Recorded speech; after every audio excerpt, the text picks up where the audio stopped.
Morning, everyone. So this video, as you can see by the picture, is not going to be about gremlins. It's going to be about Collodi. Um, Collodi is one of the most interesting masters to me outside of gremlins. He is probably my favorite Neverborn master as far as like I don't know abilities and looks and whatnot. And I get a lot of shit from my friends for playing gremlins a lot. They say it's one of the only reasons I win sometimes, or win as much as I do. So, there's a challenge in me to play another faction, and I know I've said I'm getting 10 Thunderers painted by a friend, but, I think Collodi is one of those masters that every time I play against him, I feel like, wow, he's so amazing, and yet, what I watch people do is not as good as I think it could be. That being said, I think he has, some amazing potential to be pretty great. And this is kind of a first look. Like I said, I've never played a game with him. I've only played against him. And I've only played against him a few times. I've read his cards a good bit. I've had some ideas, but obviously with most masters, until you get him on the board, it's kind of, it's all theory at that point, right? So we'll take a look at just my initial thoughts on his card, his upgrades, and maybe some of the key models I think people will use with him, and maybe some other ideas I have that other people don't use as much. All right, so Collodi himself, he's 5 to defense, 6 willpower, and 9 wounds. So right off the bat, 9 wounds is it's pretty rough. That's not a hard master to kill. He does have a built-in defensive trigger. He has personal puppet, where he can basically kill a puppet to give him for 0 damage. He has accomplice, which is I guess pretty nice. But well, he can hire puppets. He has a 3-inch push trigger built in. I'm used to that kind of stuff with Sommer, so that's kind of nice. So that's the front of his card. So obviously he's very easy to kill if you focus on him, and you have to be pretty careful with him, it looks like. Luckily, with the personal puppet and the defensive trigger, hopefully you can get away from most of things, especially if you are smart with his attack action. So he has a lot going on in the back. Pull the strings. This is his attack action. 7 cast with a built-in mask. It's against willpower, it's range 10. 2, 3, 4 with plus the damage flips. And what's great, I will tell you now, I think this attack is one of the best actions in the game. Like I don't like it. I'm so excited for this freaking attack that I don't know. I can't contain myself. So it has 3 triggers. One's built in. It's slow. So built-in slow is great. It's after damaging, but whatever. They're all after damaging. So just FYI. So the 3 triggers are basically slow, an obey on a non-master right there, non-leader, right away, and it can't declare triggers if the target was not killed. Okay. This action. Oh, that's kind of unfortunate. I never knew it didn't have the trigger part, which I guess is smart. I'm wondering when that matters. It matters if you obey like Frank or Bert or something, because they won't be able to do their dumb luck. Whatever. It's good to know. It's definitely not the end of the world. The next one is after damaging, they get a condition where you get to use their first AP. Right? I think that one is some bullshit. Like, if you hit some big model twice, not only are you doing like 6 damage, but you get to slow them, and then control their only AP. See, I don't think the Crow one is that good. I think it's fine. Obviously, an Obey can be really good if you can shoot somebody or something. But the fact that you can basically, like, the mass trigger is like a double whammy. Not only are you slow effectively, but I'm going to make your first AP mine and like do something bad with it. So if you're a sniper and you get hit by it, you can't focus and shoot. You can walk behind terrain. You can do a lot of shitty things to people. If you are if you charge for 1, I can make you charge for 1. Like, I think that trigger is amazing, like, and ridiculous.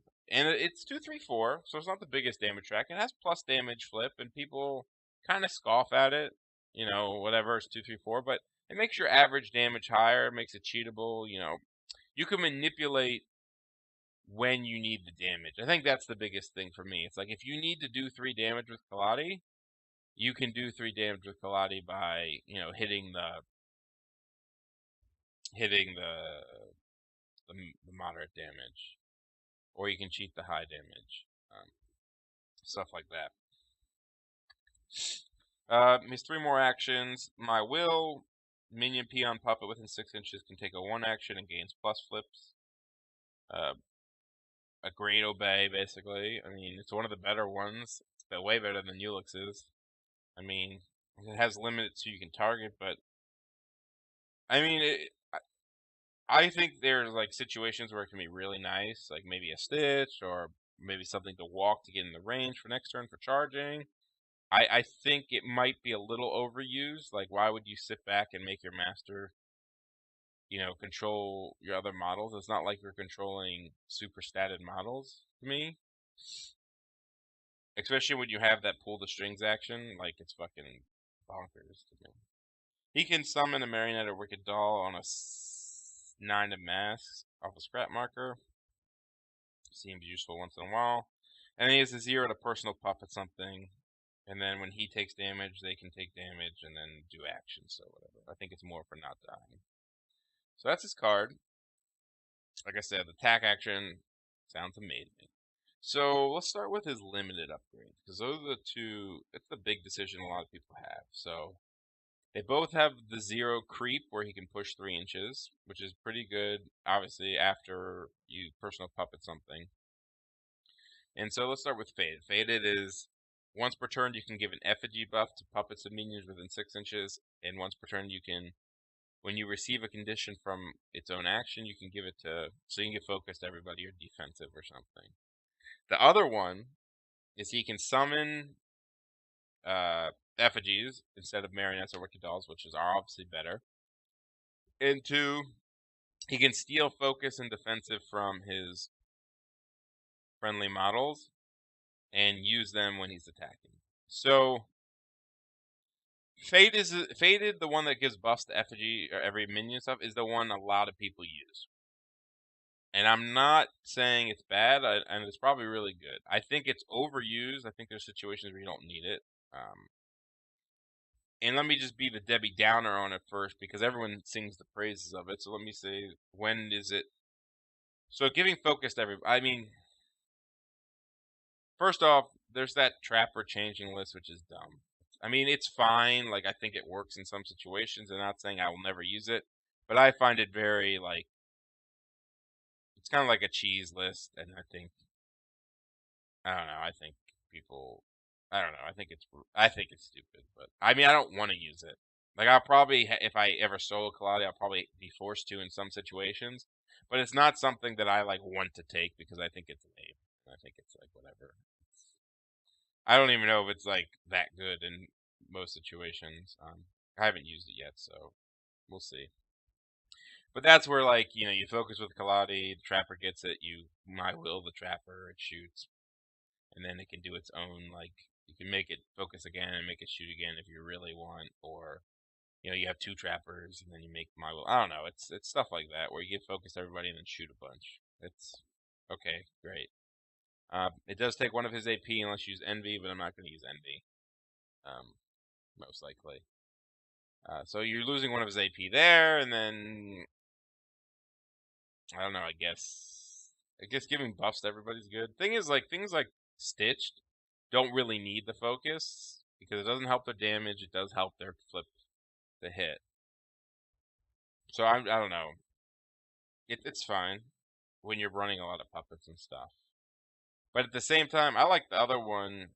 I want to try the other one. How about that? I feel like a lot of people haven't used it that much, and I can see the benefits of the other one, stealing focus, right? You have a marionette. Marionette doesn't really need focus from Collodi. It's not going to really do anything with it. So why not walk it up, focus it, then when Collodi gets to attack, gets to steal the focus, and now Collodi has plus flips to attack and double plus flips to damage. Well, yeah, he does 2, 3, 4, so he's not doing a ton of damage, but one, it's greater value in your cards, right?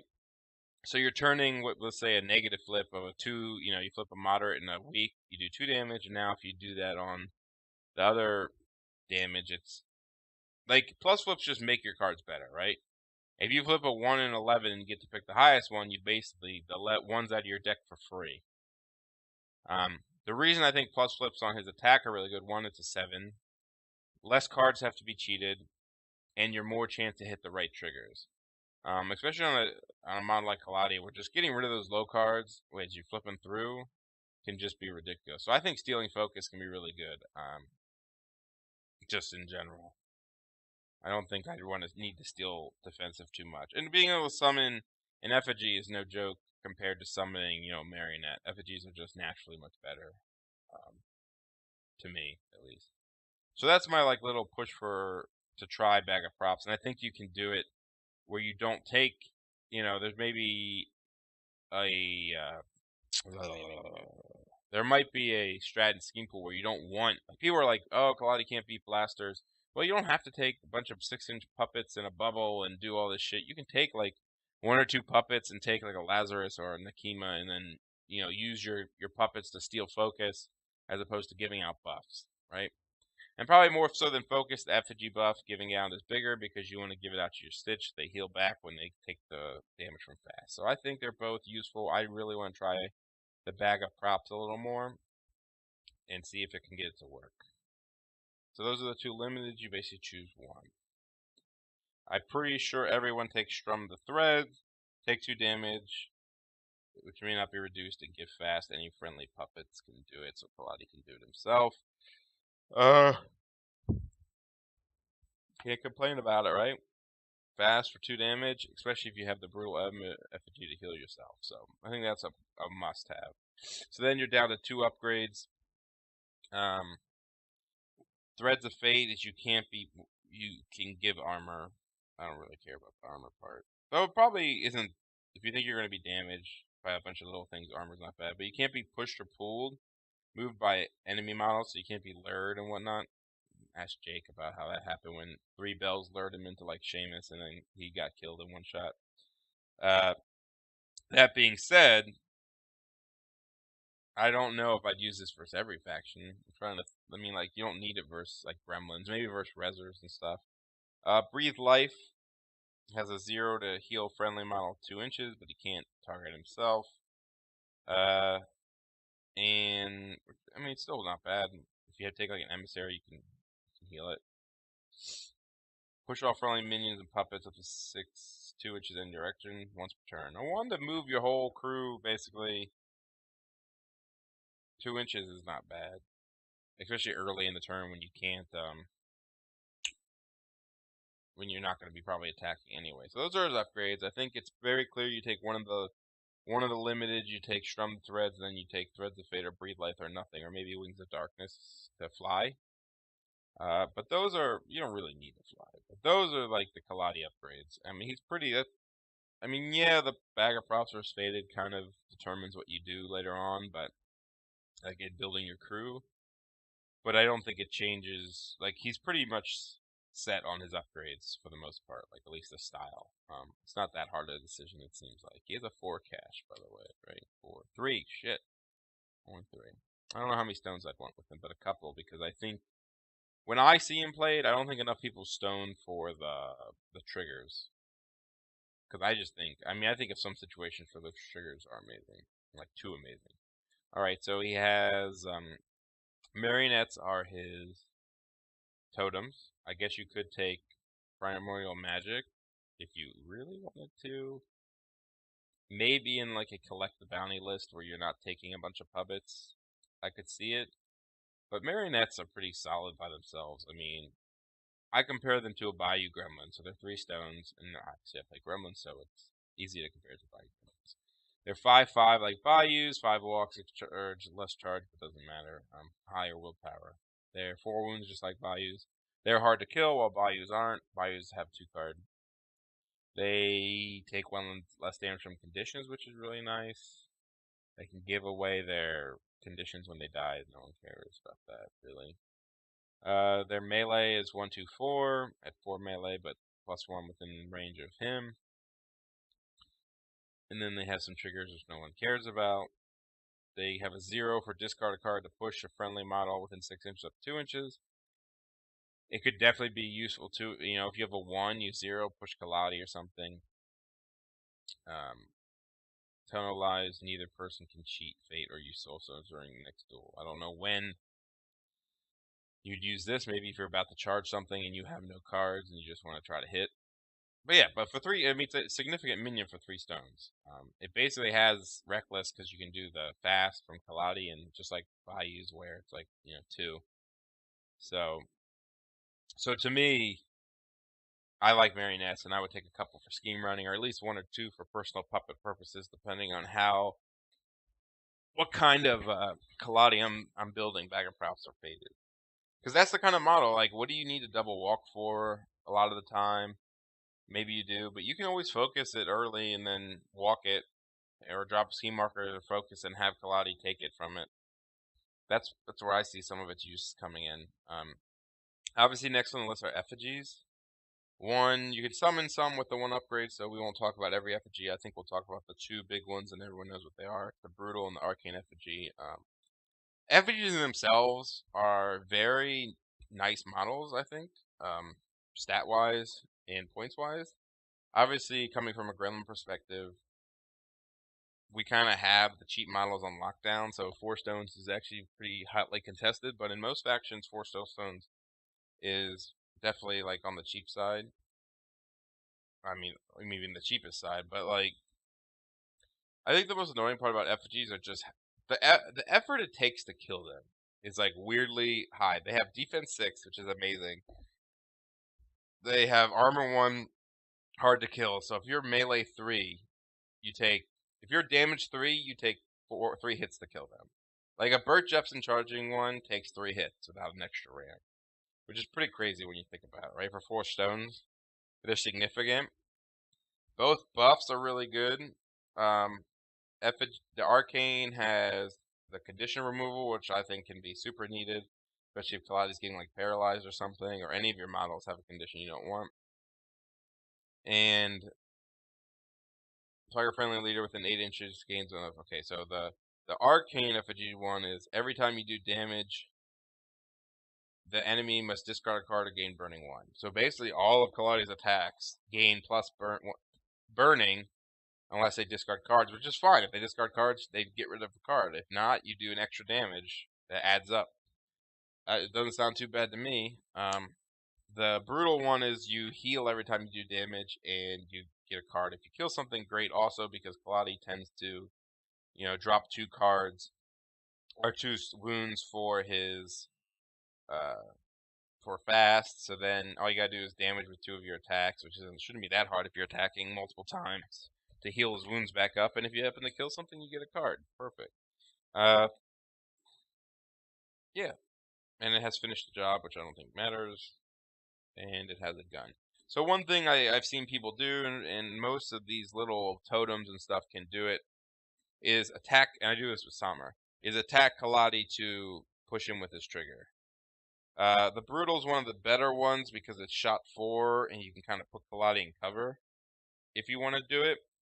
But the Arcane can still do it. It's only shot cast 4, so you can always like cheat the 1 in, and you'll never hit Collodi unless you Black Joker it. And even if you do, it's 1, 2, 4. You can probably heal the 1 back.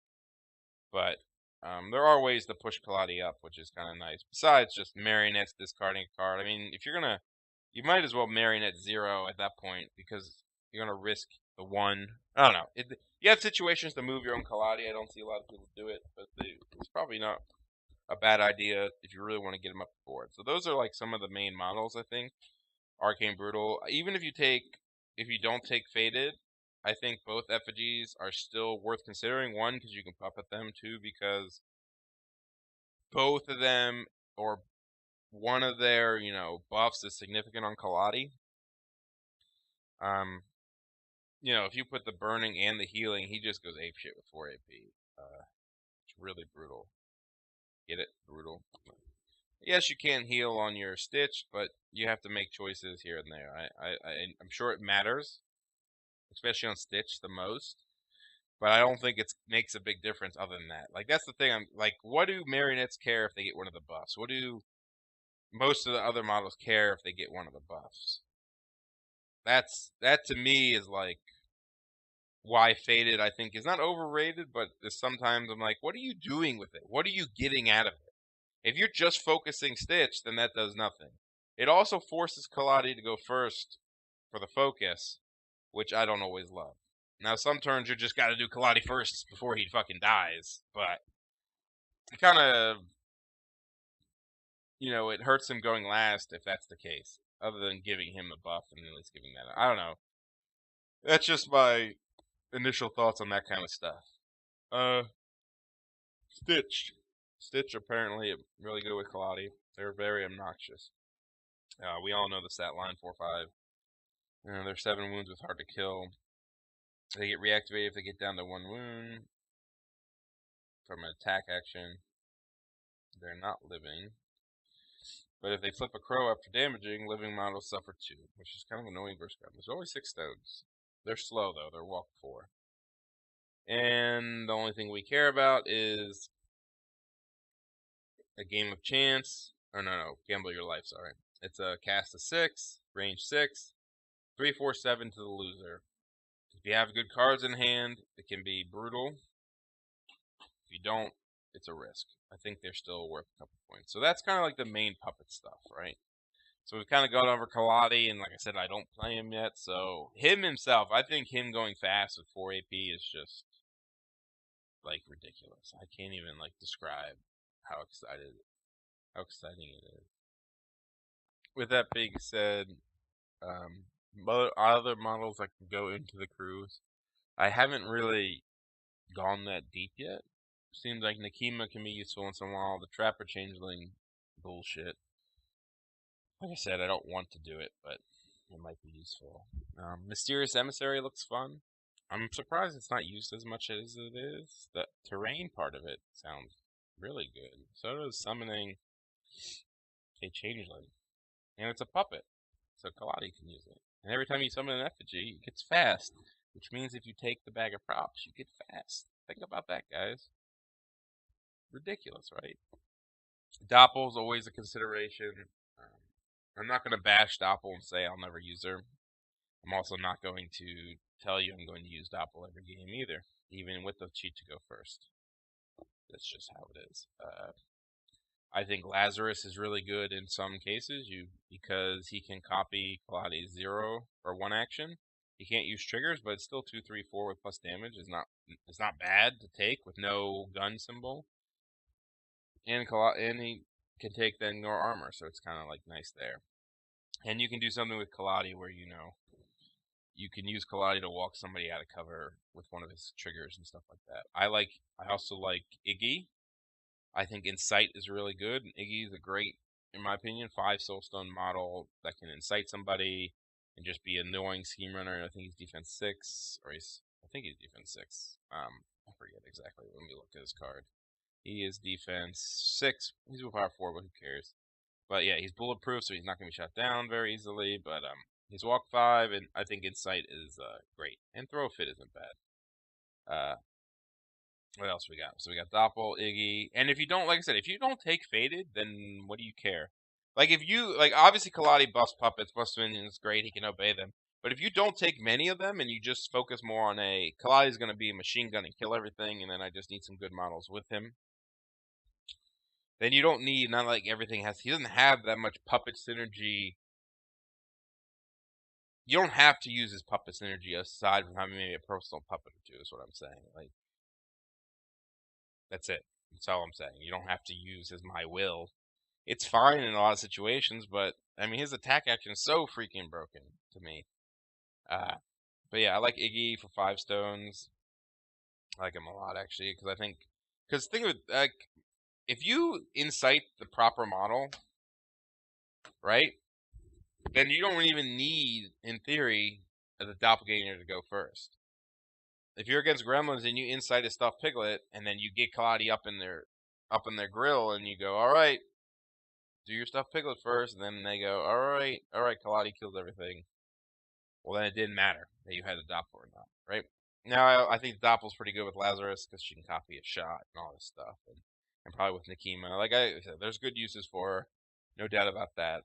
Sorrows, like I said, this is just me talking. I've never tried this stuff. Sorrows look interesting.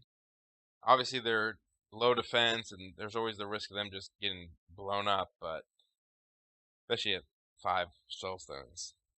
But if they ever like hop and get to somebody with what is it? If they ever can get near somebody and then Collodi attacks them, it's +1 damage to Collodi for being near. If you're within 6 inches of a Sorrow and Collodi's attacking you, I mean, you're taking +1 damage for 4 attacks. It's pretty. It seems pretty great. I kind of am interested in the Widow. What's her name? The Widow Weaver. Widow Weaver. Here's her card. Let's look at the Widow Weaver real quick. So, 4 defense sucks, but she's 10 wounds. She's a hench. She's 8 stones. Terrifying all. 2 reasons I like that. 1, terrifying is a card sink in my opinion, which is always great. But 2, because of Collodi's obey, both obeys. On his triggers, it's nice to have a model that's terrifying that you can like fuck with the enemy, where you're just like, oh, I hit you with Collodi, and you have a little gun action. Well, I'm gonna make you shoot the Widow Weaver and auto fail. Now you're paralyzed for your turn because it's not during their activation. So they basically lose their activation at that point. That trigger is just like lose your activation. If you fail a horror duel within 6 inches, you draw a card. That doesn't really matter. Unless you just purposely fail. Like, if you're against a Terror Causer, you could theoretically attack with, like, marionettes and stuff and fail on purpose. And draw cards because it doesn't have to be enemy. You get web markers. Friendly construct activated 6, you get +1 walk. I mean, it's not bad on your Stitch, and all your shit gets +1 walk. Hey, you move faster. You have a melee for 2/3/6, ignoring armor with some triggers. Exhale, tear. 1/2/5. A model damage for this. Performing a horror duel isn't bad, especially with web markers. Target a model with 2 or 4 frame with 3 inches. Discard all web markers with 3 inches. Target gains a paralyzed and poison 5. Then place this model in base contact with the model. Seize prey. All right. I'm just saying she seems to have uses. And then she creates web markers, which is -1 willpower for within 3 inches. That's like Collodi then becomes even better because he's attacking. His attack just becomes everyone's -1 willpower, right? I think she's cool. I don't know if she's good, to be fair, but for 8 stones, she seems like you could throw her in and be annoying against some crews. I think she's good against gremlins because I think they're so bunched up that the web markers can really create space. That's why I think the emissary is better than people give credit for. Because I think the hazardous terrain thing is fucking obnoxious. Like, if there's a choke point and you put in hazardous terrain, woo! And Collodi can make people walk into it. It's 1/2/4 damage. It's I think it's real good. Summon changelings. Changelings themselves are obviously pretty good if you do the trapper stuff, and they're just annoying in general. I think they can copy Lazarus's gun. They can copy things. I don't know exactly what they can do, but they seem okay. Lilitu, the one that's luring, she seems like she could be useful in some scenarios. Those are my initial thoughts. Like, I can't build his crew out. Like, I don't know it all. But my initial idea is like some Stitch, some marionettes, effigies, and if you need, depending on the scenario, you can go less models and maybe more power, like Lazarus type. And just play my master is so much better than you. Because it's not just like killing, it's like controlling, right? If he hits multiple models with his attack, if you have the cards and stuff, and he says, all right, you're slow, I get 1 of your AP and you're slow. Or, you've just not only taken damage from Collodi, but you've just lost 3 of your AP. That's huge. Like, if losing 3 of your AP is like like he almost is like getting like can be multiple, like 6 to 7 AP if he does it right? Because he's either stealing your AP to use, which is even better. I mean, hell. So he has 3 triggers, right? One is you lose an AP. One is he gets your AP, so it's basically plus 1 AP to him. And one is he steals one of your actual AP, which is a 2 AP swing, right? So if somehow he put that condition on 4 models, let's say he used stones and high cards, right?